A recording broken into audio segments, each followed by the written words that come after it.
who comes to mind when you think of men in today's age advocating, for young men or men that are lost? Today, Andrew Tate definitely did. Jordan Peterson definitely does. And I like Joe Rogan a lot. Joe Rogan speaks very, very well, Why is that? Joe Rogan is the kind of guy that is a man. He understands he's a man. He understands masculinity and his role in masculinity. But he's willing to learn more in every subject. He's never a know-it-all. He's never a know-it-all. Nope. If you have something to say, Joe Rogan will listen to you. Oh, that's why you think he made that. Why you think that podcast is so his podcast monumental? is great. His podcast is great. I love it. He'll listen to you, man. And he has the humility and being humble to listen to another person speak, without interrupting, without being a know-it-all, I think Joe Rogan's great. What is it about Andrew Tate that young men and men, like I said, who are lost or trying to find their way through this world, what is it about Tate that they gravitate to and they idolize and are willing to run through a brick wall for that man? So when I first saw Tate, I was on TikTok, I think, and he was teaching some guy how to box. Okay. Have you seen that video?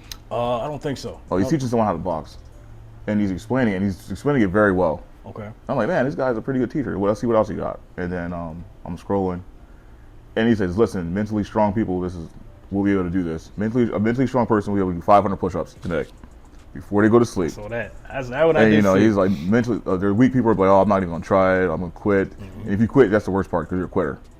And I was like, who the hell is this guy telling me what the hell I am? You know what I mean?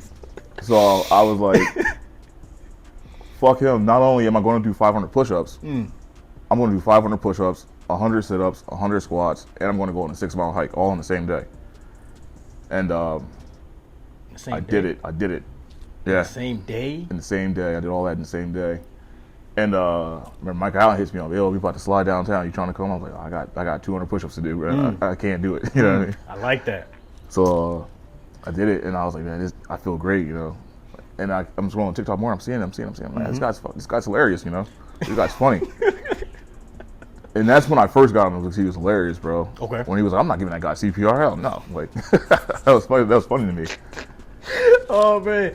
Most people took that. They took it and ran with it another way. But exactly. Joke, he was joking, bro. He was obviously joking. But then he got serious. And then that's the Tate that I was like, man, this guy's serious. I should probably better myself, because what he's saying isn't wrong. He's not saying and the same people that don't like Tate is like the same people who don't like David Goggins. Oh, another one, man. David Goggins is a G, bro. Oh my. David Goggins is insane. You get a chance to read his book? Not yet. I want to. It's in the list. Oh, man. It's in the list. Bro. Can't hurt me. It's in the list, bro. Awesome book. I recommend anybody who's trying to transition to read that book. You don't got to read the whole thing. Just read a couple chapters, and I guarantee it'll change your mindset within a couple of days. But you mentioned Tate and the fact that he had some serious moments, and I think he didn't become mainstream until he started going on those different podcasts and just speaking his truth. I feel like majority of today's society, like you said, looking into that abyss, looking into yourself and seeing, you're the problem. You're the reason why you're not where you are. Tate was just saying that on a global scale. Yeah. And the ones that didn't, fuck with it were the ones that were insecure and realized that they were the ones that's holding them back. And like you said, you looked at it, 500 push-ups. Like, I'm gonna do that. Yeah. It was me where it's like he was telling me, the one I stuck with the most, and I live to this day.